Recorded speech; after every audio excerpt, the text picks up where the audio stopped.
शेर दो तरह के होते हैं, एक जंगल का शेर होता है और एक सर्कस का होता है। एक जंगल का शेर होता है जिसको कोई नहीं चलाता, वो खुद चलता है। तो आई थिंक सेकंड जेन को कहीं ना कहीं बेनिफिट है ही है, चाहे वो निकम्मी हो सेकंड जेन। नहीं, मैं नहीं नहीं मानता। ऐसा नहीं है। नहीं, अच्छा, तो उनके ऊपर सबसे बड़ा टारगेट होता है कि जो उनको मिला है उसको आगे बढ़ाना।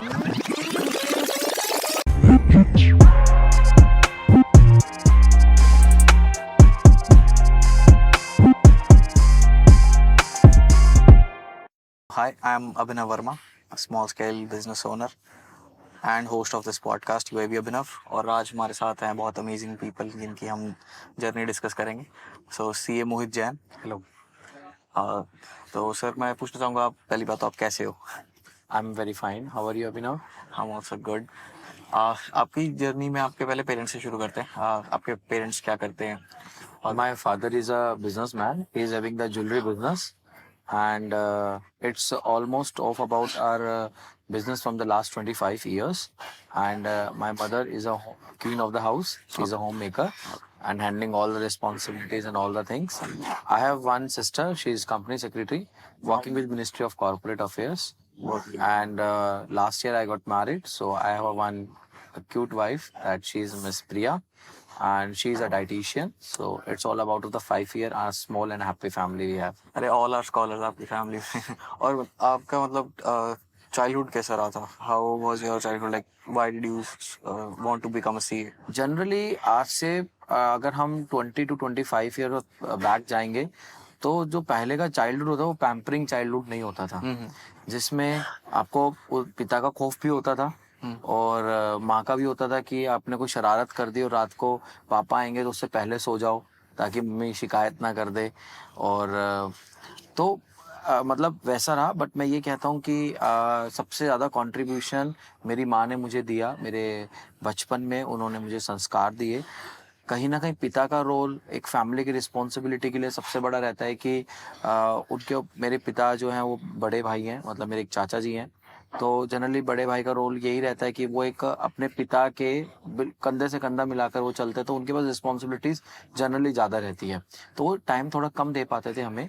बट कभी ऐसा नहीं रहा कि उन्होंने हमें किसी भी चीज़ के लिए मना किया हो। जो मैं करना चाहता था, जो मैं बनना चाहता हूँ या बनना चाहता था, और जिस स्कूल में मुझे एजुकेशन मिली, मुझे बहुत अच्छा स्कूल में उन्होंने एडमिशन कराया।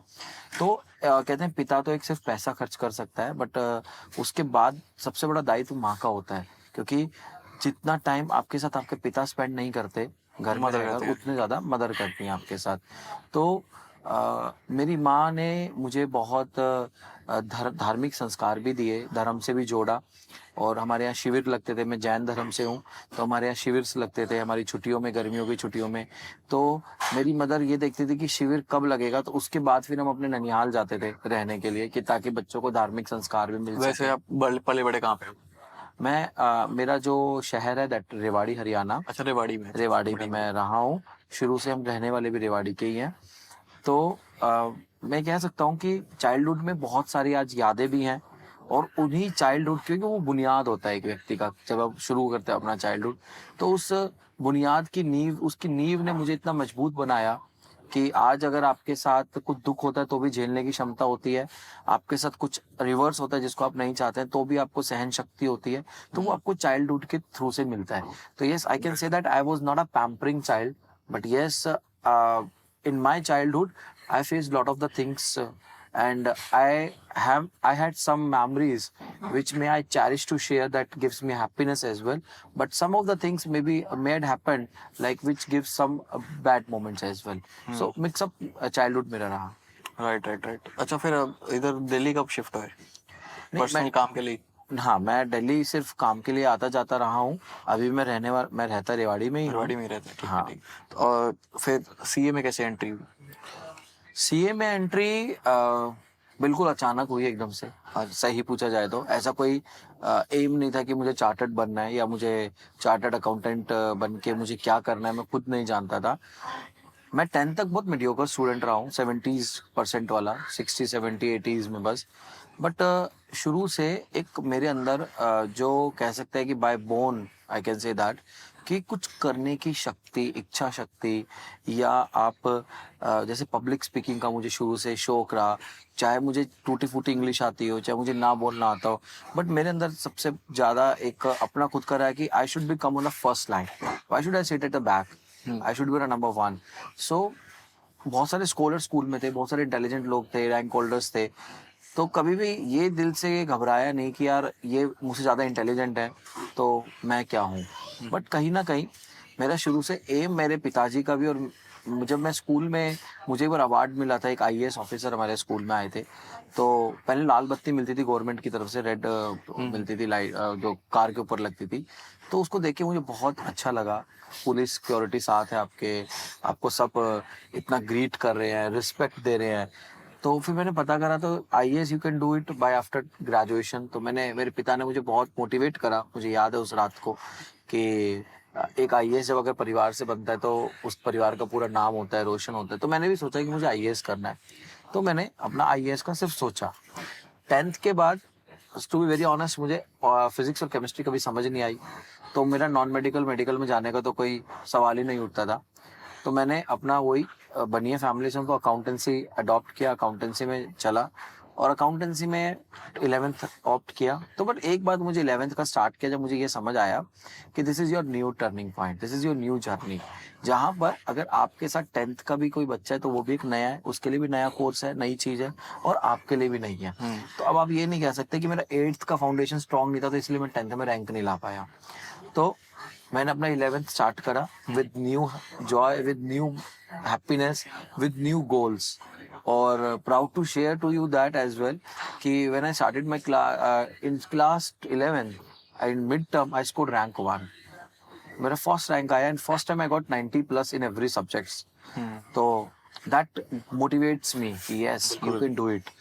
तो मैंने अपना 11th फर्स्ट रैंक से क्वालिफाई किया. आई स्कोर्ड, इवन तो आप बिलीव नहीं करेंगे, जो मेरे साथ बैठने वाले 10th क्लास में जो रैंक होल्डर्स थे, they choose non medical science streams, उनसे भी ज्यादा मैंने पूरे 11th क्लास में टॉप किया.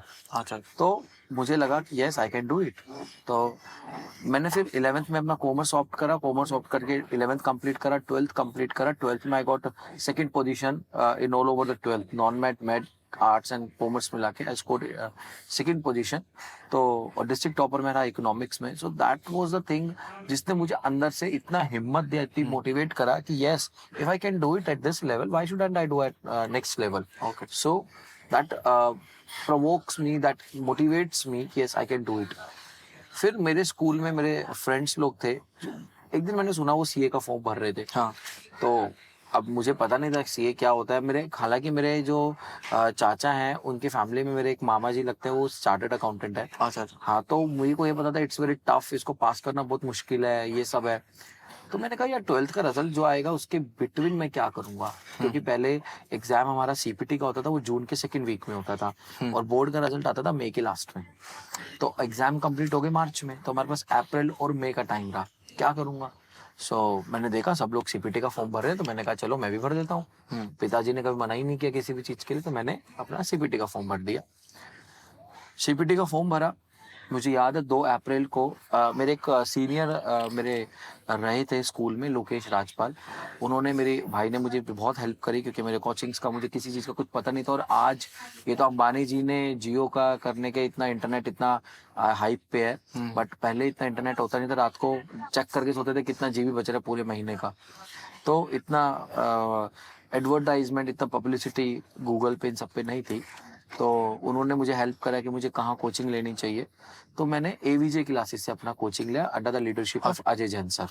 अच्छा. अजय जैन. यस. बढ़िया. तो मैंने 2 अप्रैल या 3 अप्रैल को मैं यहाँ से पहली बार अकेला, मैं रेवाड़ी से दिल्ली, पापा मेरे पिताजी मेरे साथ थे, हम साथ गए. वो लक्ष्मी नगर में क्लासेस. हाँ, वो लक्ष्मी नगर में उनकी निर्माण विहार में एक पीएस के ऑडिटोरियम होता था, वहाँ उनकी अच्छा. क्लासेस होती थी. तो वो एक मोमेंट मेरी जिंदगी में सबसे बड़ा मोमेंट था कि मेरी बहन से मेरी बहुत लड़ाई होती है, सभी की होती है जनरली. बट उस दिन जब मैं सुबह उठा तो मैं गया तो दिल्ली, तो एवरीवन वाज लिटरली क्राइंग.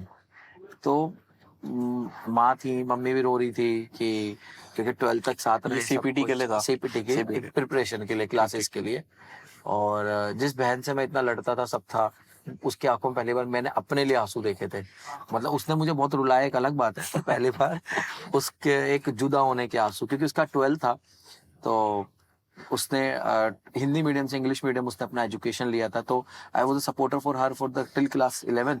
तो उसको 12th में कौन हेल्प करेगा, तो उसको वो भी था। और एक कहीं ना कहीं इमोशंस भी होते हैं आपस में भाई बहन के। बिल्कुल बिल्कुल। तो और मैंने अपने पिता की आंखों में भी उस दिन आंसू देखे। मुझे बहुत emotionally I was very can say कि मेरे को मतलब होता है ना कि आप कोई आप किसी चीज के लिए आप निकल रहे हैं, हाँ और आपके पिता के लिए आंसू जुदाई की नहीं थे, वो इस चीज के थे कि वो आपसे कुछ एक्सपेक्ट करते हैं, आपके आपके करियर ग्रोथ के लिए आपको बाहर भेजते हैं। एक प्राउड भी होते हैं कि अब बाहर जा रहे हो अलग जगह बिल्कुल पे। प्राउड होता है। और आई am the first generation in my family की जिसने एजुकेशन बाहर जाके ली हो, रेवाड़ी से कोई बाहर निकला हो। तो हम गए, मेरे पिताजी ने मुझे बहुत सारी बातें हमें मुझे ट्रेन में समझाई कि दिल्ली में ऐसा होता है, ये होता है वो, क्योंकि पिताजी व्यापार के तौर पे दिल्ली जाते रहे हैं अक्सर। शहर ही खतरनाक है। शहर ही यहाँ दिल वाले हैं, अच्छी बात भी है, बट कहीं ना कहीं बहुत सारी चीजें और भी हैं। बिल्कुल तो उन्होंने एक तरह से अपने बच्चे को मुझे समझाया है कि यहाँ पर ये है, वो सब ऐसा करना है, ये करना है, वो करना है। और फिर मैं पीएसके ऑडिटोरियम हम गए, अजय जैन सर का उस दिन सेमिनार था, मोटिवेशनल स्पीच था, वेलकमिंग स्पीच था हमारा एवीजे में। बहुत अच्छा लगा उनको सुनकर। और वो भी एक रोहतक से बिलोंग करते हैं, एक मेरे जैसे टाउन से। तो एक रोहतक से एक दिल्ली में आके नाम बनाना और ये सब करना, बहुत एक इंस्पायरिंग आइकॉन है वो। बहुत सारे सीएस के और सीए स्टूडेंट्स के। फिर मैंने अपना सीए जर्नी स्टार्ट करा। मेरी बुआ जी जो नोएडा में रहती है, श्रीमती बिंदु जैन, और मेरे फूफा ji Shri Sanjay Jain, he is also businessman. उन्होंने मुझे बहुत हेल्प की, क्योंकि दिल्ली नया था और अक्सर पता नहीं कैसे रहना होगा, कैसे करना होगा। तो मेरा बचपन मेरी बुआ जी के साथ रहा है। उन्होंने मुझे बहुत प्यार किया है, पाला है, क्योंकि उनकी शादी मेरे होने के बाद हुई। तो मैं उनके यहाँ पर रहा नोएडा में 2-2.5 महीने। मैंने उनके यहाँ पर सीपीटी का अप एंड डाउन करके मेट्रो से कोचिंग लिया। और कोचिंग लेने के बाद फिर मैं वापसी आया, अपना सीपीटी का एग्जाम दिया, ऊपर वाले का आशीर्वाद रहा, मैंने सीपीटी क्वालिफाई हुआ। फिर आईपीसीसी के लिए मैं दोबारा दिल्ली गया, और दोबारा मैंने अलग अलग टीचर से कोचिंग्स ली वहाँ पर। फिर इस बार मैंने सोचा मैं पीजी में रहूंगा, क्योंकि कहीं ना कहीं मैं आज अपनी लाइफ में मिस करता हूँ कि मैंने 2 चीज एंजॉय नहीं करी। That one is PG life, flat life, जो एक होती है जो आपको मैच्योरिटी देती है, इंडिपेंडेंट बनाती है कहीं ना कहीं। दैट आई मिस्ड, क्योंकि मुझे मेरी बुआ जी का सहारा मिलता रहा, तो उन्होंने मुझे हमेशा अपने पास रखा, तो मुझे फ्लैट और पीजी की जरूरत ही नहीं पड़ी। बट इस दौरान मैं सोच के गया था कि मैं आईपीसीसी में जाऊंगा तो मैं फ्लैट में रहूंगा या पीजी में रहूंगा। एक दिन मैं रहा भी, और मैं रह ही नहीं पाया, समझ लो। क्योंकि उसका रीजन ये था ना रहने का, कभी बैंगन नहीं खाया, उसी रात को बैंगन आ गया। हमारे घर में जैन है, कभी बैंगन नहीं बनता। मैंने कहा बैंगन, मैंने पूरी रात भूखा ही रहा, नहीं खा पाया। और इतनी मेच्योरिटी गेन नहीं कर पाए कि आप थोड़ा सा टाइम निकालो तो आप एडजस्ट हो जाओगे। क्योंकि वो प्यार वो मिलता रहा घर पे रहने का। तो मैंने तुरंत बुआ जी को फोन लगा कि मैं वापसी आ रहा हूँ, and she is always welcoming मी। तो उन्होंने एक बिना बना कोई सोचा नहीं, कहा आजा, कोई दिक्कत नहीं, हमेशा के लिए है। तो मैं उनके यहाँ आईपीसीसी मैंने और पढ़ा। आपकी एज भी कुछ नहीं थी ना, 19-20 के हो गए हाँ आप? 19-20, हाँ 18 ओनली, यस। और उसमें सबसे बड़ी बात, आप पहले कीपैड वाले फोन चलते थे, हाँ तो हाँ कुछ था ही नहीं, आप समझिए एंड्रॉइड से बिल्कुल। सब बहुत बात की बात है। तो मैंने आईपीसीसी अपना रहा। बट मैंने ऐसा नहीं है कि मेरे पिताजी ने कभी मुझसे पैसों का हिसाब नहीं मांगा। और मैं आपके इसके थ्रू मैं आज यंग जनरेशन को कहना भी चाहूंगा कि even though if your parents are not asking the anything from you, तो it doesn't mean that you have to waste the money। मैं सुबह 4 बजे वेस्ट तो बिल्कुल ही नहीं बिल्कुल उस भी नहीं एज में। करना चाहिए। बहुत मेहनत लगता है पैसा बिल्कुल कमाने में। बिल्कुल बिल्कुल। तो मैं 4 साढ़े 4 बजे मैं उठता था सुबह। मेरी क्लास होती थी 7 बजे, आर के मेहता सर की पीएल आईएमए में, आईटीओ पे आईएमए एक हॉल था, उसमें मेरी क्लास होती थी। अच्छा, उनके साथ सबसे बड़ा कॉन्सेप्ट ये था कि जो सबसे पहले आएगा वो आगे बैठेगा, फर्स्ट कम फर्स्ट सर्व।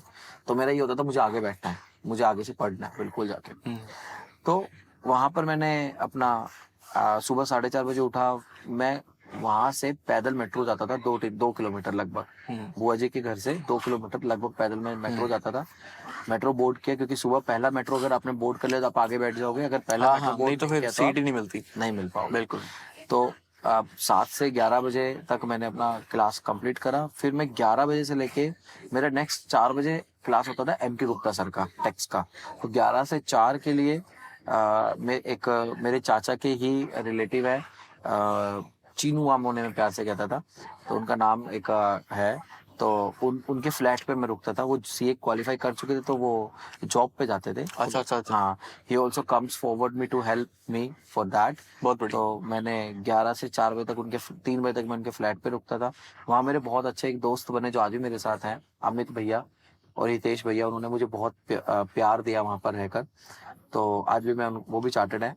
तो 3 बजे से लेके 4 बजे तक मैं अपना क्लास पहुंचता था। मंडी हाउस हमारा क्लास होता था फिक्की ऑडिटोरियम में। रात को 8:30 बजे फ्री होता था and then I went back to the बुआजी हाउस नोएडा। 10 साढ़े 9 बजे तक मैं पहुंचता था। And she is always ready for the dinner. मुझे डिनर रेडी करके रखनी थी। तो डिनर किया, सो गए क्योंकि सुबह के जल्दी उठे होते थे। नेक्स्ट डे मेरा प्रवीण जिंदल सर का क्लास होता था PLB में। तो वहाँ पर 11 बजे क्लास होता था और 9 बजे निकलता था उसके लिए। तो ऐसे करके मैंने अपना क्लासेस कंप्लीट करा, सब पूरा कंप्लीट करके घर आया। IPCC एग्जाम पास प्रिपेयर किया। IPCC एग्जाम प्रिपेयर करने के बाद then I appear for the examination for inter examination I used to be preparing। तो मेरा सपना था कि मैं बोथ ग्रुप दूर रैंक लेकर आऊं, बट समहाउ मैं प्रिपेयर किया। बट एक डिप्रेशन सिचुएशन आ जाती है, आपके माइंड में आ जाता है कि आप पेपर कैसे दोगे, क्या करोगे। तो मैंने एग्जाम वाला अटेम्प्ट छोड़ दिया।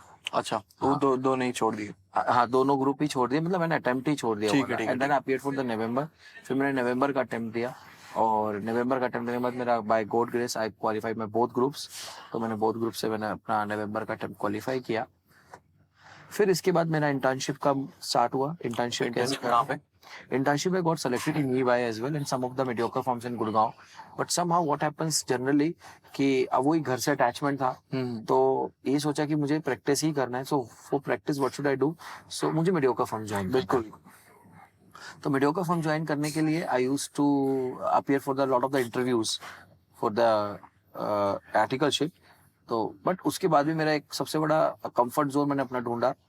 वो अच्छा भी है और नहीं भी, दोनों ही बात है। तो I started my one of the best firm in my home town, that is Rewari.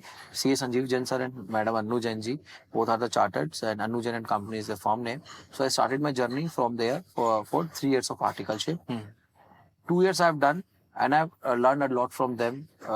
मैं आज भी उनको अपना गुरु मानता हूँ क्योंकि जिनसे मैंने सीखा और जिनकी बदौलत आज मैं हूँ। किताबों को ज्ञान, किताब पढ़ के ज्ञान लेना और प्रैक्टिकल ज्ञान लेना बहुत फर्क है। किताब ज्ञान आपको कोई भी दे देगा और गुरु आपको सिखाते हैं ना वो किताब अप्लाई कैसे करनी है और गुरु आपको रास्ता बताता है चलने का। और वो सब चीजें तो मैंने अपना उनसे प्रैक्टिकल सीखा, सारा एक्सपोजर लर्न किया। आज भी मेरे उनसे बहुत अच्छे रिलेशन है। जनरली आप उठा के देखेंगे 30% आर्टिकल से प्रिंसिपल से रिलेशन अच्छे नहीं होते हैं। बिल्कुल बिल्कुल सर, है ना। तो बट मेरे आज भी उनसे घर वाले संबंध है और मैं आज भी उनको अपना गुरु मानता हूँ। तो मैंने अपना आर्टिकलशिप वहां से 2 साल का कंप्लीट करा and 1 year I started my industrial training. तो मैंने 1 साल अपने इंडस्ट्रियल कहाँ पे? इंडस्ट्रियल में मैंने Agarwal metal works private limited से किया। ठीक। हाँ, तो मैंने metal industry, okay very nice, Asia की सबसे पहली नॉन फेरस मेटल इंडस्ट्री है, दैट इज अग्रवाल मेटल्स। और तो आपकी वो क्या थी इंडस्ट्रियल में भी आगे जॉब? इंडस्ट्रियल में वर्क एक्सपोजर क्या था? हाँ हाँ, इंडस्ट्रियल में जनरली वर्क एक्सपोजर होता है कि आप जब एक फर्म में काम करते हैं तो बीइंग ऑडिटर काम करते हैं। आपको वहां पर चेकिंग करनी है, आपको वहां पर ऑडिट करना है, आपको जाके मोस्टली टैक्सेशन, आपको जाके जनरली अगर आप कहोगे ना तो आपको जाकर वहां पर हुक्म करना है कि लाओ वाउचर फाइल लाओ, ये लाओ वो लाओ, ये सब आपको करना है। जबकि आप जब इंडस्ट्रियल ट्रेनिंग में जब आप आते हैं तो इंडस्ट्रियल ट्रेनिंग में आप आने पर आपके साथ जो चीजें अटैच होती हैं वो आप वहां पर एक पे रोल एम्प्लॉय की तरह काम, एम्प्लॉय की तरह। बिल्कुल, मैंने इंडस्ट्रियल किया है HSBC में, सो मेरे को तभी पता है। तो आपको बिल्कुल एक एम्प्लॉय की तरह वर्क करना है और एम्प्लॉय की तरह वर्क करने के लिए आपको वो चीज मैनेज करनी है। अब आपको डर है कि ऑडिटर आएगा तो उसको आपको दिखाना है कि क्या किया, कैसे किया, है ना। तो वहां पर मेरा अपना इंटर्नशिप मेरा स्टार्ट हुआ इन अग्रवाल मेटल वर्क्स में। ठीक है, फॉर ऑडिट या for accounting? For accounting for accounting and taxation profile. Generally आप इंडस्ट्रियल ट्रेनिंग आप देखेंगे 70 to 75% the people will get only this field, accounting and finance. Right. तो अकाउंटिंग एंड फाइनेंस में मैंने अपना इंडस्ट्रियल स्टार्ट करा। 1 year I have done from there itself and appeared for the final examination.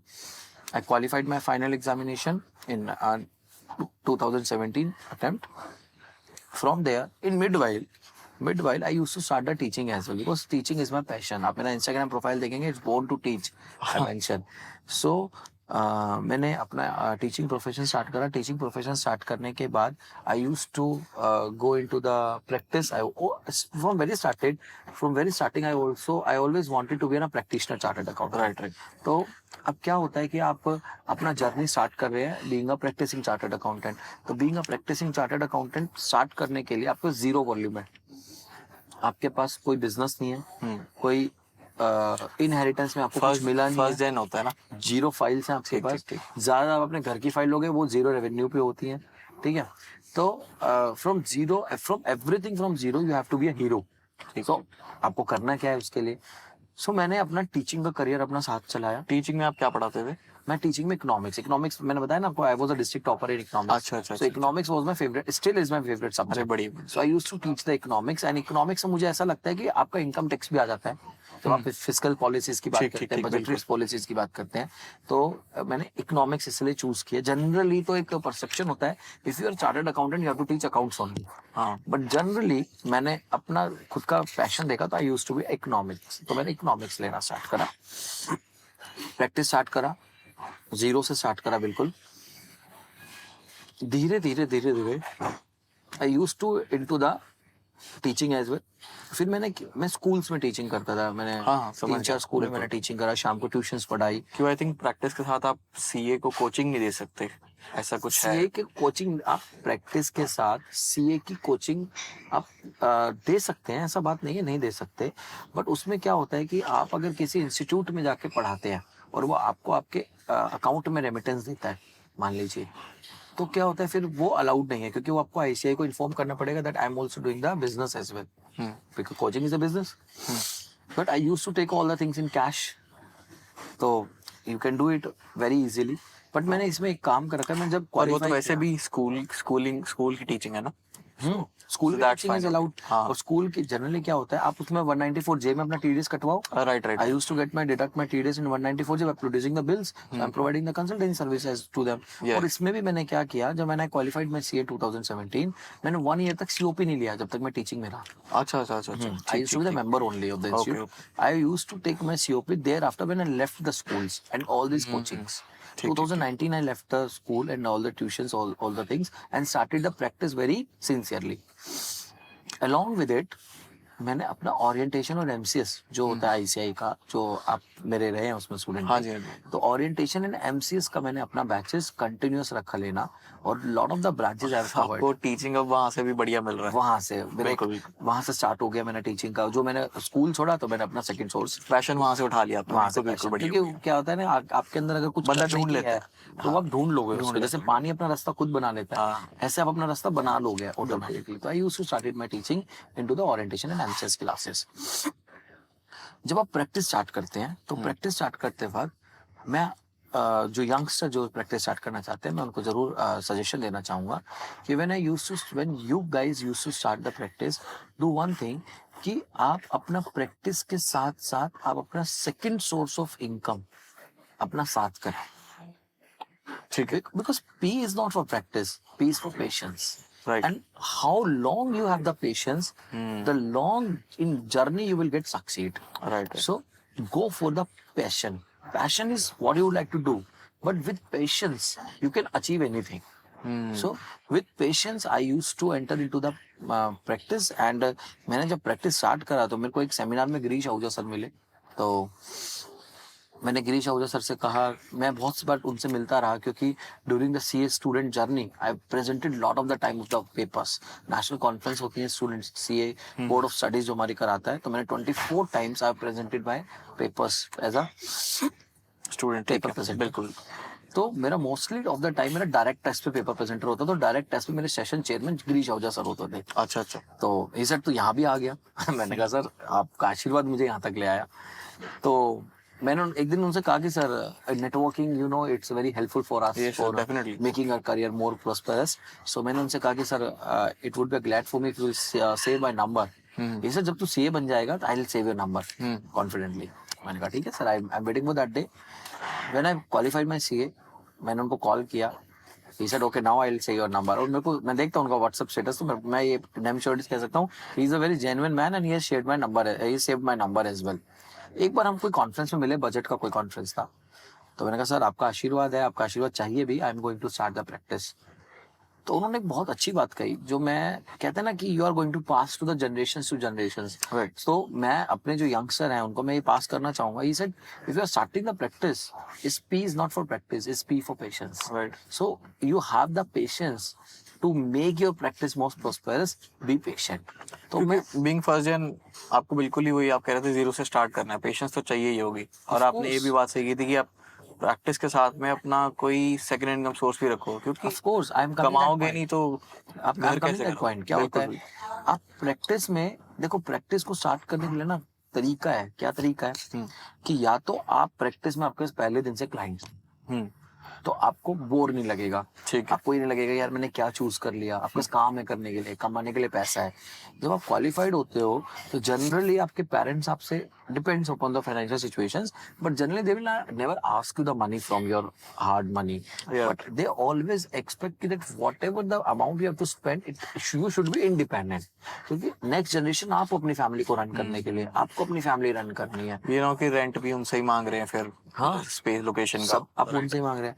तो आपको next generation में family run करनी है, तो आपको अपना इंडिपेंडेंट, आपका खुद का खर्चा निकल जाना चाहिए, इतना अपना होना चाहिए। अब उसके लिए आप क्या करोगे, या तो आप प्रैक्टिस में आपको जितने नंबर ऑफ क्लाइंट्स हो उतना आपका रेवेन्यू आ रहा, तो आप आराम से जनरेट कर लोगे। या फिर हमें क्या करना चाहिए, आपको सेकेंड सोर्स ऑफ इनकम अपना अलाइन करके चलना चाहिए। जैसे कुछ लोग क्या करते हैं कि किसी भी कॉर्पोरेट्स के या किसी भी अकाउंट्स को हैंडल कर लेते हैं, half day they have spent over there, है ना, and half day they into the office only. तो इससे क्या होगा, आपका प्रैक्टिस धीरे धीरे बढ़ेगा, एकदम से तो in one night you can not be a king, it takes a times. तो आप एक एक दिन एक एक थोड़ा थोड़ा टाइम लगाओगे, अपना डिवोशन दोगे, अपना डेडिकेशन दोगे अपनी प्रैक्टिस की तरफ, तो one day you will get succeed only. तो आप धीरे धीरे प्रैक्टिस बढ़ाते हुए चले जाएंगे। और ऊपर से कॉर्पोरेट से आ रहे हैं तो हाँ, ठीक तो है। आप सेकंड सोर्स ऑफ इनकम को कम करते हुए चले जाओ। वहां पर टाइम, आपका डिवोशन, अगर वो एक पैशन है तो उसको पैशन की तरह फॉलो करो, उसको अर्निंग मॉडल मत बनाओ अपना। हाँ। पहले आप अर्निंग मॉडल बना के चलो, क्योंकि पैशन से पैसा आएगा, ठीक है, बट उसी पैशन से पैसे पे डिपेंडेंट रहना गलत है। ठीक ठीक ठीक ठीक। तो आपको अपना सेकंड सोर्स ऑफ इनकम, आप जब प्रैक्टिस, क्योंकि अल्टीमेटली गोल क्या है आपका, आपको प्रैक्टिस करना है ना, और प्रैक्टिस करने के लिए क्या करना है, आपको अपना रेवेन्यू बढ़ाना है, अपना बिजनेस बढ़ाना है। तो आपको उस पे फोकस होना चाहिए, focus on that first source of the thing, and second source of the thing पे आप सिर्फ उसको इतना वो डिपेंडेंट है with passion, earn it and get your expenditure whatever you are incurred in your practice, so that can be originate from there itself, at least you can spend the money from there itself। हाँ, मतलब बेवकूफी से passion follow करोगे तो वो एक साल बाद आपका बोलेगा यार कुछ हो ही नहीं रहा, क्या करें। नहीं कर पाओगे। हाँ, नहीं कर बिल्कुल। पाओगे। अर्निंग नहीं होगी, कुछ नहीं होगा। अगर स्मार्टली एक या तो अपने पहले कॉर्पोरेट में कमा के फंड्स इकट्ठे किए हुए हैं कि मेरे पास 1.5 साल का बर्नआउट है, हाँ, मैं इजीली कर सकता नहीं, हूँ। एक या आप बात तो है, साइड बाय आपने साइड कमा लिया, आपने, आप सोचो मैं उस पैसे को खर्च कर दूं, नहीं ना, आप उस पैसे का इन्वेस्टमेंट करो, उस इन्वेस्टमेंट से जो आपको रिटर्न निकलता है उसको आप एक्सपेंडिचर। हाँ, बिल्कुल। अगर आपने अपना इन्वेस्टमेंट, अगर during the job cycle if you have earned suppose like 15 lakh rupees, and you are going to spend your entire 15 lakh rupees only on that, so hardly आपको लास्ट डे क्या बचेगा, कुछ भी नहीं बचेगा। वो तो फिर जितनी इनकम उतने खर्चे बढ़ खर्चा जाएंगे। हो गया आपका। हाँ, अच्छा, फिर आपको क्या होगा, मैंने 15 लाख जोड़ा था, मेरा खर्च हो गया सारा। आपको, आप उस 15 लाख पे जो इन्वेस्टमेंट करो, उस इन्वेस्टमेंट से जो अर्निंग आए वो आप करो, या तो क्योंकि तो सर आपका इन्वेस्टमेंट सिक्योर्ड है। हाँ, कोई 50 लाख कमाएगा ना, वो बोलेगा मेरे तो खर्चे 50 लाख के ही हैं, वो 50 के 50 उड़ा देगा। हाँ, वो कहीं गलत, करने वाला वो गलत है, क्योंकि you never know what will happen in the future, and future is uncertain. I think अगर आपको पैशन फॉलो करना है और जॉब है साथ में, तो आपको बड़ा कंजूसी से जीना पड़ेगा, और वो जरूरी भी है। अगर आप 15 कमा रहे हो, आपको खर्चे कम से कम 6-7 इससे भी कम लाने पड़ेंगे। अगर बड़े शहर में रह रहे हो तो आई थिंक बहुत ज्यादा बढ़ जाते हैं। देखो, ऐसा कंजूसी है ना, आपको अपनी लाइफस्टाइल में करनी कब चाहिए, जब आप तो शुरू करें। आप देखो, आप सोचते हो कि मेरी इनकम 70,000 है, जो मैं देखता हूँ जनरली आज के टाइम में, और वो 25,000 रुपए का फ्लैट रेंट पे ले लेते हैं, है ना। अगर इंडिविजुअल या 25,000 रुपए का फ्लैट ले रहे हो, आपको देखो गोल अलग है। मेरा गोल, मेरा बिल्कुल एक एम है, I want to be a multi millionaire, मुझे पैसे वाला बनना है, और पैसे वाला बनने के लिए आपको पैसा कमाना होगा, बिल्कुल। और पैसा कमाने के लिए आपको अर्निंग के साथ साथ सेविंग करनी होगी, तभी तो कमाओगे आप, ऐसा थोड़ी है। तो आपको उसके लिए क्या करना चाहिए, आप आज सेविंग करोगे तो उसके फ्रूट्स आपको बाद में मिलेंगे। एक बीज जब बोया जाता है जमीन के अंदर, तो उसके अंदर सहन शक्ति होती है इतनी कि उसको पता है कि अगर आज मैं इसके अंदर हूँ तो कल मैं इसके बाहर बहुत फैल के निकलूंगा, और वही उसकी सुंदरता होती है। बीज के अंदर कितनी सहन शक्ति है कि जब उसको मिट्टी में बोया गया तो उसको दुनिया से छुपा दिया गया, पर एक वो बीज ही है जिसके अंदर पानी भी आया, धूप भी आया, तूफान भी आया, और उसने अपने आप को संभाले रखा, और वो एक आज विशाल वृक्ष बन के निकला, एक बहुत सुंदर वृक्ष बन के निकला, और आज के फ्रूट्स जो है वो लोग एंजॉय कर रहे हैं। राइट। एग्जाम्पल आप रिलायंस धीरू भाई अंबानी जी का देख लीजिए, what ever he has done in his life is 100% dedication with devotion and commitment. So that was a thing कि उन्होंने अपनी जिंदगी में वो देखा, उस शक्ति को सहन करा, उन चीजों को फेस देखा। वो एक चीज अमिताभ बच्चन जी को उठाइए कि उन्होंने अपनी जिंदगी में वो एक फेस से वो गुजरे थे। हम सब जानते हैं that how he has come out from that a bad phase in his life to right now what he is. Right. So आप एक बैड फेस से जब उसको झेलते तो आपको बाद में उसकी चीजें सुंदरता लोग देखते हैं। आज कितने फैंस अमिताभ बच्चन के, कहीं से जा रहे होंगे लोग भीड़ लगा खड़े हो जाएंगे। आज भी मन्नत के बाहर, आज भी बाहर भीड़ लगती है, सब चीजें होती हैं। तो वो सब आपको आपका मेहनत, आपका डेडिकेशन, आपका उस टाइम पे कितना आपने एफर्ट्स करा वो सिखाता है। तो मैं हमेशा यंगस्टर्स को जब मैं मिलता हूँ, या मैं अपने कितने भी एल्डर्स यंगर्स के हम कोई बात होती है, तो हमारा डिस्कशन यही होता है कि if you are having the faith in yourself, believe in yourself and save yourself, then automatically one day you will achieve that whatever you aspire for the things. बिल्कुल, नहीं तो लाइफस्टाइल अपग्रेड करने में ही सारे पैसे निकल जाएंगे। Of course. अगर वही 25,000 का फ्लैट ले लिया तो खत्म है फिर। बिल्कुल बिल्कुल। आप क्वालिफाई करते हैं, आपका जॉब लगता है, पहले जॉब में आप क्या कहते हैं, मैं तो आज गाड़ी लेने जा रहा हूँ, हाँ। मैं आईफोन लेने जा रहा हूँ। आपने फर्स्ट डे, आपको ये नहीं पता कि आप उस जॉब में कितने टाइम तक आप रहेंगे, आपको अच्छी लगेगी भी नहीं लगेगी, बट आप EMIs पहले दिन बांध लेते हैं। So I always say stop this things for next 6 months. Once you qualified, get settle yourself, start earning, save something, and then go for that what you would like to do. Slowly, gradually, one day you will achieve that whatever you would like to aspire. So मैं 6-7 महीने का gap देना चाहिए, फिर आप iPhone ले सकते हैं। अगर आपके पास है तो आपको अपग्रेडेड जो भी लेना है, चीज लेनी है, आप वो लीजिए। फिर धीरे धीरे आप अपने आप को लाइफ को धीरे धीरे सेटल कीजिए। वर्ल्ड में कभी कुछ नहीं होता। मेरे को ऐसा लगता है कि जब हम CA के बाद जॉब शुरू कर लेते हैं ना, पैसा आने लग जाता है, 12 लाख, फिर लगता है अच्छा 15 लाख हो जाएगा, 20 हो जाएगा, वो ना पेचेक का नशा लग जाता है। फिर बंदा छोड़ना नहीं चाहता जॉब की, यार छोड़, प्रैक्टिस में कहाँ मैं 5 साल बाद इतने कमाऊंगा, इसमें आज कमा रहे इतने। हाँ। पर वो ये भूल जाता है कि प्रैक्टिस में अगर 5 साल बाद 20 हैं तो 10 साल बाद वो करोड़ में हो गई, 2 करोड़ 5 करोड़। बिल्कुल। आप आज जॉब में सपोज 20 लाख रुपए का पैकेज लेते हैं, और आप 10 साल बाद हार्डली कहाँ पहुंचेंगे? 25-30 मुश्किल से, बहुत मैं प्रॉक्स कह सकता हूँ 40 to 45 इंसान पहुंच जाता है अपनी मेहनत कर। चलो ठीक है, मान लिया। बट आप ये देखिए, अगर आज प्रैक्टिस में आपके 2 लाख का काम है, सपोज करो, साल का भी मैं मान लेता हूँ स्टार्टिंग में, सपोज, ठीक है, आप 10 साल बाद आपके पास अगर 30 लाख रुपए का काम भी है, ठीक है, 30 लाख रुपीस का काम भी अगर आपके पास है, तो वो आपका अपना है। बिल्कुल। आपकी नौकरी आपके टैलेंट पे, काबिलियत पे आपके पास है। आप लास्ट में नौकरी के बाद क्या छोड़ के जाएंगे? अगर अगली जनरेशन भी चार्टर्ड बनेगी, ठीक है, मैं ये नहीं कह सकता कि हमें उसको फोर्स करना चाहिए, but if they will go for the same, so आप कुछ नहीं आपके पास छोड़ने के लिए, आपके सिर्फ नौकरी का टैग था और जो सेविंग्स है वो है। पर वैसे भी तो फर्म तो परपेचुअल है ही है, परपेचुअल सक्सेशन होता है, और आप जो आज अपने क्रिएटिविटी क्रिएट करके जाते हैं, सेल्फ मेड बन के जाते हैं। बिल्कुल। जॉब तो सब कर रहे हैं। मुझसे मेरे एक स्टूडेंट ने पूछा, sir why you haven't opted the job, why you haven't next question वही था वैसे। हाँ, उन्होंने मुझसे पूछा कि आपने जॉब क्यों नहीं किया, आपने बिजनेस प्रैक्टिस में क्यों गए? Practice is hardly can say business only, है ना? ठीक है, ठीक। तो उसका 2 इंसिडेंट रहे मेरी जिंदगी में जिसने मुझे चेंज किया towards business. Number 1 is when I was a CA student in internship time, तो क्या हुआ कि मेरे दादाजी को अटैक आया, कार्डियो अटैक आया, एंड मेरे फादर उनको तुरंत, हमारे नियरेस्ट गुड़गांव सबसे बड़ा स्टेशन रहता है, बिग सेंटर्स हॉस्पिटल्स हैं, तो वो लेके उनको वहाँ पर गए। तो I was with him that only, and we have admitted in Medanta Medicity. तो दे before admitting the patient, they used to be asked that you have to pay 5 lakh rupees in advance money. So a businessman, though don't have any money, but he is having the courage to have the money and to get it spent anywhere. Hardly you will find a job person. बिल्कुल बिल्कुल है ना. तो चाहे उनको हो ना हो, पर उनको ताकत होती है कि वो पैसा एक रात में जितना पैसा उन्हें चाहिए वो अरेंज कर सकते हैं. तो मैंने उस दिन देखा यार कि my father used to take it the money from the pocket and get it given it to the receptionist for admitting my grandfather. So that's the one thing that cherishes me, that inspires me. That yes, businessman can do this only things. हाँ, आज credit card की facilities है, सब चीजें हैं. आज job वाला भी करता है. मेडिकल बिल अवे होते हैं हम ब्रोक होने के. मैं तो ये देखा है ना. जितने मर्जी. तो एक तो वो चीज रहा. दूसरा मेरा रहा कि मैं एक हमारे जैसे थोड़ा मैंने आपको बताया स्टार्टिंग में कि मेरी मदर ने मुझे धार्मिक संस्कार दिए, तो मैं बहुत प्रवचन में इनमें सब में जाता रहा. तो मैंने एक प्रवचन में हमारे गुरु महाराज से वो बोल रहे थे कि जंगल के दो शेर होते हैं. एक जंगल का शेर होता है. शेर दो तरह के होते हैं. एक जंगल का शेर होता है और एक सर्कस का होता है. जो सर्कस का शेर होता है उसको जैसे मदारी उसको चलाएगा वो वैसे चलेगा, जैसे उसको बैठाएगा जैसे दिखाएगा उसको करेगा. एक जंगल का शेर होता है जिसको कोई नहीं चलाता, वो खुद चलता है.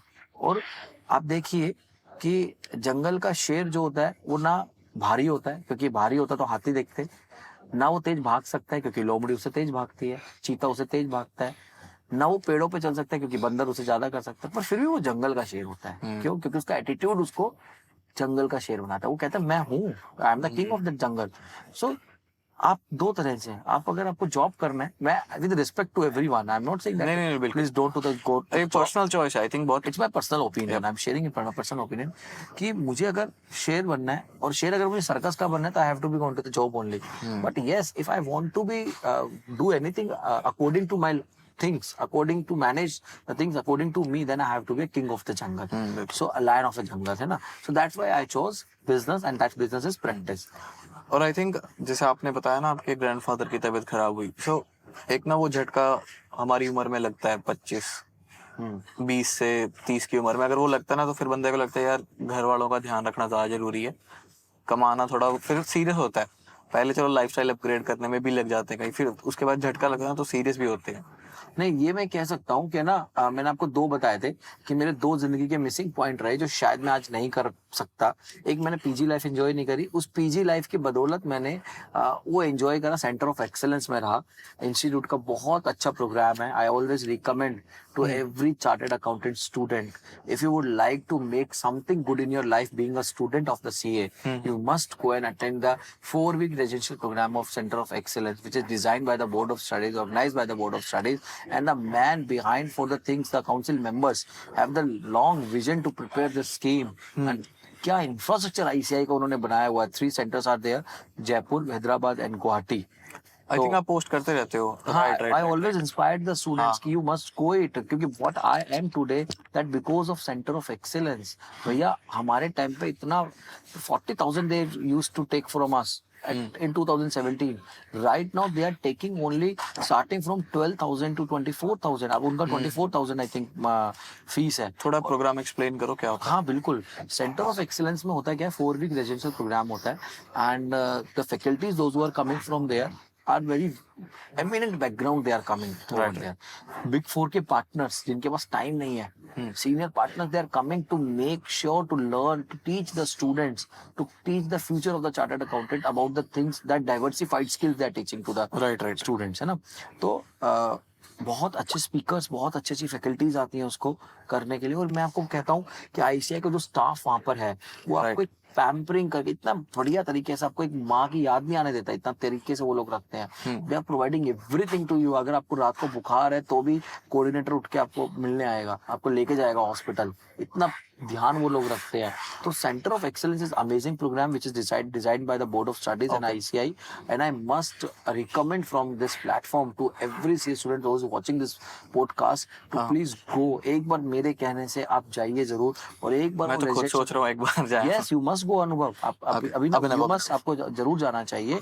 और मैं आपके जितने मेट्स हैं, you must circulate the things to the entire fraternity कि आप उसको प्रमोट हमें करना चाहिए. यार इतना बढ़िया इंस्टीट्यूट ने प्लेटफॉर्म. और क्योंकि आप लोगों को लगता है कि 28 दिन का है, क्या होगा क्या नहीं होगा. मैं कह रहा हूँ residential accommodation 5 star, they are providing the rooms 100% veg, everything they are providing. अगर आप जैन है, some of the people are coming from the Gujarat side and they never eat onion and garlic and all these potatoes. as following the principle of the dharma. So they also provided without these kind of the things as well to you. Right right. हाँ, चाहे 2 बच्चा होगा उसके लिए वो prepare करके देंगे। अरे बहुत बढ़िया है। तो मैं कह रहा हूँ इतना बढ़िया प्रोग्राम, आपको सुबह 8 बजे क्लास स्टार्ट होगा, 9 बजे क्लास, रात को 8 बज जाता है, आपको पता ही नहीं लगता। You are making your life like MBA student. आपको इतना अच्छा लगेगा कि आप एक MBA की तरह जैसे प्रेजेंटेशन देना, नहीं ये वो सब आई देना। थिंक वो ना ग्रोथ के लिए बहुत जरूरी है, अगर आप बाहर जाओ कहीं पे 100% ग्रूमिंग इतना जबरदस्त कराते हैं। देखो मैं आपको नॉर्मल नॉर्मल एमसीएस और रेजिडेंशियल एमसीएस में फर्क क्या है। नॉर्मल एमसीएस भी अच्छा है। नॉर्मल एमसीएस क्या है, it is for only day programme. Day means सुबह आओगे, शाम को जाओगे, नेक्स्ट डे दोबारा आओगे, दोबारा जाओगे, 15 दिन तक की आपकी जर्नी रहेगी। अलग अलग टीचर्स मिलेंगे आपको पढ़ाने को, समझाने को। बट उसमें होता क्या है, कहीं ना कहीं मिसिंग कॉन्सेप्ट क्या रहता है उसमें, मिसिंग ये रहता है कि आपको है ना एक टाइम मिला है 6 घंटे का, बस आपको 6 घंटे में पढ़ाना है। उस 6 घंटे में आपको आधा घंटा आपका लंच का, टी ब्रेक्स का, इन सबका निकल जाता है, तो आपको बहुत एक शॉर्टेड टाइम मिलता है आपको पढ़ाने के लिए। जबकि जब आप रेजिडेंशियल एमसीएस में जाते हो तो faculty has to come 1 day before to stay over there so that the next day programme can be scheduled according. बिल्कुल बिल्कुल, ठीक है।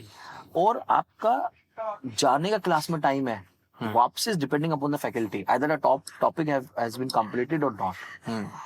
मतलब इतना जबरदस्त उन्होंने इस चीज को प्लान किया हुआ है। तो आई मस्ट से कि मेरे इंटरव्यू हमें जो क्लास लेने आए हमारे टीचर रहे Suresh Sharai from Nagpur, and he is the man who is into the board of UPSC okay, for taking the interviews. सोचिए जो आज आने वाला सिविल सर्वेंट है उसका interview, he is a psychologist and he is taking the interview in that board, he is the member of that board and he is teaching us how to face interview, अरे अरे how to prepare for the interview. बहुत बढ़िया। So that kind of the things ICI have been done for preparing this program and providing these kind of the programs. Brilliant. Or it's my privilege, it's my proud moment for me. In 2017, I was a student over there, and from 2020, I used to be the faculty over there to take these residential programs. And Board of Studies have selected me. उन्होंने मुझे residential program. I have taken I think 7 to 8 programs as a faculty at Center वो of सिर्फ Excellence. MCS related है? That is for क्योंकि MCS. मेरा complete हो चुका है सब सो अब मैं नहीं जा सकता। नहीं, you can go it right now ना, before taking the degree. हाँ Before taking the chartered accountancy, applying the degree, you can go it and have it that program over there. Still, क्योंकि मेरा MCS ऑलरेडी डन है, advance editing. You may request to the ICI. I think maybe they will allow to you, and you must go for it. 100% जाना चाहिए। और उस वो ही एक programme है जिसने मुझे स्टेज फियर खत्म करना सिखाया। मतलब मैं कम नहीं कहूंगा, उसे मुझे खत्म किया। बढ़िया। ये आपका इनिशिएटिव है कि आप उससे कैसे आगे बढ़ते हैं। Lot of the friends I met in this MCS programme. बिल्कुल, क्योंकि जो वहाँ पे आ रहा है ना वो कहीं ना कहीं कुछ बेटर करने आ रहा है, जो इतने पैसे खर्च करके आ रहा है ना उसके दिमाग में मोटिव है। आप आई थिंक आपके पीयर्स बहुत बढ़िया मिलेंगे आपको नेटवर्क के लिए। ऑफ कोर्स, मैं भी लुधियाना कॉन्फ्रेंस में गया as a speaker, student conference होती है, इसमें एज अ स्पीकर गया। तो my friend were there, Vaibhav Gupta, Ashray, Jaspal, बहुत सारे मेरे फ्रेंड्स बने जो सीओई के हैं और जो आज यहाँ पर बने। हम सूरत जाता हूँ तो मेरे वहाँ भी फ्रेंड्स हैं। अगर मैं यहाँ पर चंडीगढ़ आता हूँ तो मेरा फ्रेंड है Himanshu Walecha, he is very good friend of mine, तो मैं उससे भी मिला, कल मैं उससे मिला। तो ये एक नेटवर्किंग है। आप एक आपको इंस्टीट्यूट को प्लेटफॉर्म प्रोवाइड करता है कि सारी दिशाओं से लोग आपके पास आ रहे हैं, चारों दिशाओं से, और आप वहां पर जाके बैठ रहे हैं 28 दिन, 1 महीना पूरे दिन वहां पर है। योगा आपको कराया जाता है, best quality of the food they are giving to you, best quality of the teacher, infrastructure is very amazing.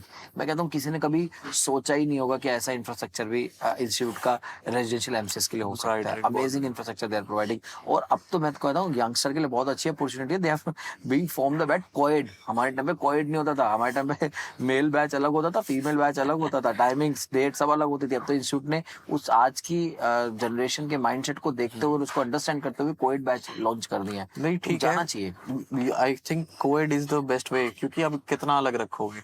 मतलब you should get involved, you should know, एक जनरल इंसान की तरह भी जाना जरूरी है सामने वाले। बिल्कुल बिल्कुल, I understand and I must say कि मेरे गारंटी है, I am assuring from your this channel कि अगर जिसने वहां पर 24,000 रुपए is not an expense for that person, is an investment. और उसका रिटर्न आप देखना आने वाले फ्यूचर में उस बच्चे को जरूर मिलेगा। मैं तो मिल रहा है, मुझे आज आपके साथ बैठा हूँ, आपसे मिला OCMCS में और बहुत सारे लोगों से मिला, तो मैं उसका ये रिटर्न ही है जो मैं आपको पे ऑफ, जो मुझे वो ICI का COE मुझे पे कर रहा है।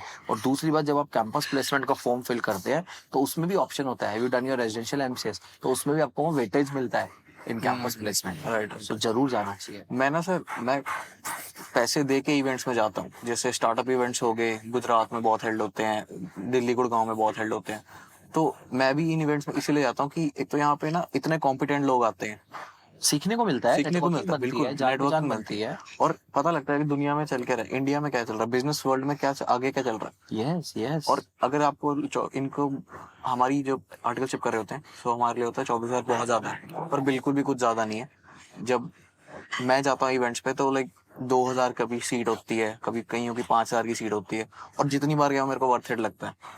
आना जाना भी अलग होता है। ऑफकोर्स कोई देखो, मैं रेवाड़ी से 2 दिन चंडीगढ़ आया, यहाँ पर रहा, मिला, मेरा कॉन्फ्रेंस रहा यहाँ पर, मैं बोला और मुझे 800 बच्चों ने सुना। कहीं ना कहीं आफ्टर बिकमिंग सीए भी आपको लग रहा होगा कि आज वो विशाल रट्टेवाल सर आए थे, हाँ उनके साथ मिलना हुआ। हाँ, बहुत, he is a very amazing guy. ये amazing sir, amazing. And he's a chartered accountant, and he has never adopt to take the filing, the ITRs and audit and all these things. Exactly. Though he has entered into the new field that is influencer. मतलब and sir that's paid जिस off. Level पे है, उन्होंने मेरे को अपना contact दिया, उनको कोई जरूरत नहीं थी मेरे से ज्यादा इन्वॉल्व होने के लिए, but like he is so down to earth, he said call me whenever you need anything. I felt so at home. मैंने कहा ना, जो फर्स्ट जनरेशन होगी ना, वो हमेशा डाउन टू द अर्थ होकर उठती है।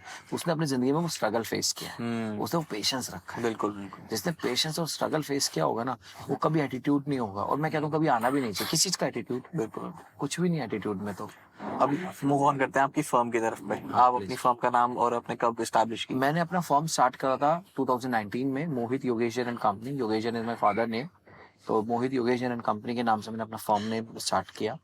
और फर्म स्टार्ट करने के बाद I used to enter into the practice, so I face some problems like when you are going to approach to the clients, and first question उनका होता था when you are qualified. I said sir last year, it's been a 1 year or 2 year. They said okay, we'll take up you when we require your help and require your support and all those things. Then I get to know about from my surroundings that what is happening right now, because ये बहुत जरूरी है कि happening क्या है आज के time में। ठीक है। So 2019 I got to know about it. Lot of the firms are going to merge and going to make a big firm, हाँ so that they get a wide diversity into the work as well, and your profile gets more approachable, more good, stronger in comparison to if you are working as a individual one. बिल्कुल। So a lot of files I have been searched, or can say institute का magazine आता है, उसमें लिखा आता है content, एक page आता है जिसमें दे रिक्वायर द पार्टनर्स, तो मैंने वहां से फॉर्म्स फाइल्स देखा। मेरी एक फ्रेंड है Anushika Jain, she is from MP. So एक नॉर्मली मैं आपको बता रहा हूँ, ग्रुप्स का नेटवर्किंग का ये फर्क है, फायदा है बहुत। एक हम ग्रुप में से कनकन ऑडिट का कोई हमारा बैच रहा होगा कभी, तो she is message in that group, she need some help about the concurrent audit. So ऐसे ही मैंने उनको हेल्प करा, मुझे पता था, मैंने तुरंत मैंने कभी कनकन ऑडिट ऑफ बैंक्स का जो कोर्स होता है, certificate course on concurrent audit of banks, वो मैंने करके चुका था। तो मैंने उनका, बात हुई हमारी आपस में हुआ, तो I asked her what are you doing right now, she said I am to the partner of this firm and all those things. तो मैंने उस फर्म का प्रोफाइल मंगाया, वो सब देखा, that is triple AMN company LLP। तो मैं उनके फाउंडर पार्टनर श्री अतुल अग्रवाल जी से मिला। See Atul Agarwal ji from Noida based firm है, नोएडा का हेड ऑफिस है। So it was very amazing for me to be over there. And मैंने 7-8 प्रोफाइल्स में से जब मैंने उनको देखा, तो मैंने उनको सर्च कर बात करी आपस में, मैसेज हुआ और मिले हम आपस में। तो मुझे अच्छा लगा, तो मैंने उस फॉर्म को एज अपनी फॉर्म को मर्ज कर दिया उस फॉर्म में। So right now I am a partner in triple AMN company. It's Noida based, we are having 12 branches across the India, and I think 18 partners who are handling different branches at different locations. I am handling the majority the Rewari and Gurgaon वाली, क्योंकि आपका domain specific हो जाता है कि आपको अब बहुत जगह काम नहीं कर सकते, बट आप जितनी जगह करते हो वो क्वालिटी होना चाहिए। बिल्कुल बिल्कुल। So I am handling that kind of things. बढ़िया बढ़िया बढ़िया। और अब मेरे को बताओ, एक कितना डिफरेंस आपको लगता है first gen CA to second gen CA की अर्निंग में हो सकता है अगर वो प्रैक्टिस में है? देखो, फर्स्ट जनरेशन और सेकंड जनरेशन में फर्क आप सिंपल सा उठाई रिलायंस से। हाँ ठीक है, first generation was Dhirubhai Ambani, second generation was is right now Mukesh Ambani ji and Anil Ambani ji. Both of that in 2004 to 6 I think they got separated after the death of the Dhirubhai Ambani. I think Dhiru भाई ने अगर उनको 1,000 करोड़ की संपत्ति दी तो उन्होंने 5,000 करोड़ पर एनम का revenue बनाया, फिर रेवेन्यू बनाया रेवेन्यू। और दूसरी बात दोनों को बराबर दिया हर ये तो हमारे जनरली आप देखेंगे हमारे हिंदू अनडिवाइडेड फैमिली में कॉन्सेप्ट होता है कि the father get to be divided their property into the equally portion generally so same that happened with them as well, but right now it's depend upon the capability of the second generation, how did they take the lead to make it a more and more volume of the business and how they are going to make it by multiplies of the things that what they got in the earlier stage. And you can see the examples of the Mukesh Ambani and the Anil Ambani. Where is right now the Mukesh bhai and where is right now the Anil bhai? So it's a difference. I think हम CEOs में ना थोड़ी सी वो financial background है तो I think second gen को कहीं ना कहीं बेनिफिट है ही है, चाहे वो निकम्मी हो सेकंड जेन। नहीं मानता, ऐसा नहीं है। नहीं। रीजन है सेकंड जनरेशन को ज्यादा मेहनत करनी पड़ती है फर्स्ट जनरेशन से। अच्छा, रीजन क्या है? क्योंकि सेकंड जनरेशन ने अपने चाइल्डहुड में वो प्रॉब्लम्स फेस नहीं करी जो फर्स्ट जनरेशन ने की होगी। जो मेरे दादाजी ने अपनी जिंदगी में बचपन में मेहनत की होगी अपने खुद को क्रिएट करने में करी, वो मेरे पिताजी ने नहीं करी। बिल्कुल। और जो मेरे पिताजी ने अपने बचपन में मेहनत करी वो मैंने नहीं करी, और जो मैं कर रहा हूँ वो अगली जनरेशन नहीं करेगी। समझ रहे हैं? और ये एक साइकिल एक दिन आके स्टॉप हो जाती है, आप कभी देखना, फिर वो एक जनरेशन दोबारा आएगी जो मेरे दादाजी वाली मेहनत करेगी वो अचीव करने के लिए। तो ऐसा नहीं है। सेकंड जनरेशन में सबसे बड़ी बात क्या है, उन्होंने ना धूप में खड़ा रहना नहीं सीखा, तो उन्हें सिर्फ एसी चाहिए, है ना, उन्हें हर जगह कूलिंग चाहिए। अब सेकंड जनरेशन के लिए सबसे बड़ी बात क्या है, उन्हें वो सब रिसोर्स मिल गया, सब चीज मिल गया। अब जब रिसोर्स मिल गया और अब वो धूप में जाके तो खड़े हो नहीं सकते, है ना, तो उनको वही एसी फिटेड ऑफिस सब चीज वही चाहिए। तो अब उसके लिए उन्हें करना क्या है, उन्हें उनसे ज्यादा मेहनत इसीलिए करनी पड़ेगी क्योंकि आज आप अगर धूप में बैठकर भी आप काम कर सकते हो तो आपको फर्क नहीं पड़ेगा, पर वो व्यक्ति धूप में बैठ के काम नहीं कर सकता, तो उसको मेहनत अपने एसी वाले ऑफिस में बैठ के डबल करनी पड़ेगी कि उसको जो मिला है मैं उसको कितना टाइम्स बनाऊं। ये फर्क आता है। कल को उनको इनकम टैक्स ऑफिस भेज दोगे, वहाँ कभी एसी नहीं चल रहा, कुछ नहीं चल रहा, फिर बाहर बैठना पड़ता है जहाँ पे वेटिंग लाइंस में बहुत बार ऑफ कोर्स जीएसटी ऑफिस बैठना पड़ता है। मैं आपको अपना एग्जांपल देता हूँ। हम स्टेट जीएसटी ऑफिस जाते हैं तो स्टेट जीएसटी ऑफिस के बहुत अच्छे इंफ्रास्ट्रक्चर नहीं होते हैं कंपैरेटिव टू सेंट्रल अथॉरिटीज। तो वहां पर जाके देखते तो हमसे जो सीनियर चार्टर्ड्स हैं उन्हें कोई फर्क नहीं पड़ता, वो बाहर बेंच पे बैठे हैं। और अगर मुझसे कहा जाए बाहर बेंच पे बैठ जा तो मैं अवॉइड करता हूँ, मैं सोचता हूँ मैं कार में जाके बैठता हूँ, जब मेरा नंबर आएगा तो मैं आके यहाँ पर मिल लूंगा ऑफिसर से। That's a difference. एग्जैक्टली। आप लाइन में लगना नहीं जानते क्योंकि आप कभी लगे ही नहीं, आपको कोई जरूरत ही नहीं पड़ी कहीं लगने की, तो ये फर्क। ये मेरे फादर मेरे को बोलते हैं क्योंकि कहते हैं तुमने बैंक की लाइनों में नहीं लगे, अब सारा कुछ हाथों में है तुम्हारे। सेकंड जनरेशन को अपनी लाइफ के लिए मैं हमेशा कहना चाहता हूँ, जैसे सपोज मैं अपने लिए इम्प्लीमेंट करता हूँ कि सेकंड जनरेशन को पैम्परिंग मिली हो, कुछ भी मिला हो, और सेकंड जनरेशन को मेहनत उससे ज्यादा इसलिए करनी पड़ती है। देखो ऐसे आज है ना, क्या है कि रिसोर्सेज बड़े इजीली अवेलेबल है, पहले नहीं थे। आज इंटरनेट के अप्रोच इतनी इजी है कि आपके हाथ में पूरी दुनिया है, कहता है अपनी जेब में आपकी पूरी दुनिया है देखा जाए तो आप जितना आज नई जनरेशन जितना नई टेक्नोलॉजीज को, नई टेक्निक्स को, नई आइडियाज को क्रिएट करके आगे बढ़ेगी तो उनके लिए क्या उतना ही बिजनेस करना सिंपली होता हुआ चला जाएगा। तो मैं इसलिए कहता हूँ कि सेकंड जनरेशन को मेहनत ज़्यादा करना इसलिए है, एक तो उनके ऊपर सबसे बड़ा टारगेट होता है कि जो उनको मिला है उसको आगे बढ़ाना है, और वो होना भी चाहिए।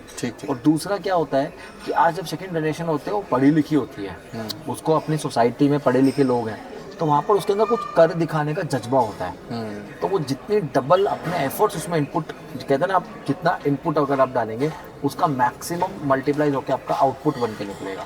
सो that's what I am saying कि सेकंड जनरेशन को ऐसा नहीं सोचना चाहिए मुझे मिल गया so I should relax over there. कब तक आपने अपने नाम पे करा ही किया, आपको अपने पुश्तैनी काम मिला, अपने वो संभाल रहे हो, तो दैट सिंपल कि अपना आपका खुद का एफर्ट नहीं, आप सेल्फ मेड नहीं है, राइट इंडिपेंडेंट सेल्फ मेड। आज देखिए टेक्नोलॉजी सेक्टर में टेलीकॉम को एक बहुत ब्लास्ट करने वाला जो आज इतना आज आप सबको और हम सबको इतना टेक्नोलॉजी दिया, that's by only the Dhirubhai Ambani जिन्होंने रिलायंस का टेक्नोलॉजी कम्युनिकेशन सेक्टर शुरू किया था और उसको आगे बढ़ाया मुकेश भाई अंबानी ने कहीं ना कहीं। मेरे भी अकॉर्डिंग ये जो हमारी जनरेशन है यहाँ पे इतनी अपॉर्चुनिटीज़ हैं इंडिया में, स्पेशली ग्रोथ की भी, क्योंकि इकोनॉमी बहुत ग्रो करेगी आने वाले सालों में, स्टैग्नेंट नहीं होगी जैसे अभी यूएस और कहीं ना कहीं चाइना की कर रही है? It depends upon the international affairs. It depends upon the international relationship with the India and all the things. But मैं ये मानता हूँ under the iconship or the under the leadership of the our honorable Prime Minister Narendra Modi ji, he has a vision to create the India that what we had in earlier days. कि जहाँ पर शास्त्रों से विज्ञान निकला था, जहाँ पर शास्त्रों से चीज़ें निकली थी, उसको आज दूसरी कंट्री ने अडॉप्ट करा और वो कहीं कहीं पहुँच गए, और जो हमारे खुद के थे वो यहीं पर ही रह गए. But I can say that an honorable Prime Minister has given a lot of the things to the generation, Startup India, Stand Up India, Make in India, and new incentives, policies, subsidies to the new business policies and all those things. Right. So I must say that ki if you are going to use those things efficiently, 100% one day India will come on the first पायदान, जिसको बोलते हैं the first foundation step over the among the different nations. बिल्कुल sir, amply said. And इस note पे हम and करते हैं पॉडकास्ट, क्योंकि फिर आपको